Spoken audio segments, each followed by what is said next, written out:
What if I told you that the answer to your prayer was delivered by the same person you ignored? Sometimes we reject a whole message if the messenger doesn't look like, dress like, sound like, or even live like we expect them to. Maybe what deems a person as unqualified to you is the very reason that they are, in fact, qualified. So I had this revelation after receiving an answer to my prayers through someone who could easily be deemed as unqualified. After night 1 of 3 with no sleep as a result of a horrible toothache, I was praying to God for healing. This toothache arrived unprovoked, so I knew it was yet another spiritual attack. Why would God allow me to suffer from the pain of a toothache I didn't even cause? And for 3 whole days, he could have miraculously healed me on the first night if he wanted to. But sometimes God allows our suffering because there's actually a lesson in the pain. If he had healed my toothache on day 1 rather than day 3, I wouldn't have received the message that I'm sharing with you all today. Sometimes the answer to your prayer lies solely in your obedience. Like, will you actually hear God speaking through a person you least expected him to use and then do what they're telling you to,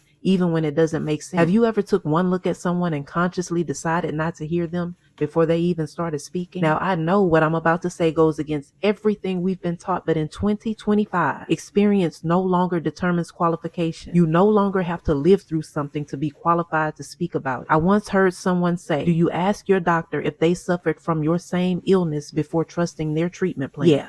Clock that T. During my 72 hours of suffering, I came across a community post on YouTube where a single relationship coach was defending the efficacy of his professional work. The validity of his coaching was being questioned because he failed society's background check for the successful marriage deemed as a prerequisite to operate in his role. People were actually offended that he was providing solid relationship advice as a divorced single man. And this is exactly why we have to unlearn what we've been previously taught. Because today, having no experience is exactly what qualifies someone. God is intentionally using those who are not wise according to human standards and speaking through them. So the real question is, do you recognize his voice? We are in a season of God using those who are willing to be used, and he is also doing a new thing. So have you missed your pathway or river because you're waiting on this grandiose gesture from God? Maybe the answer to your prayer was shared through the same person you turned a deaf ear to.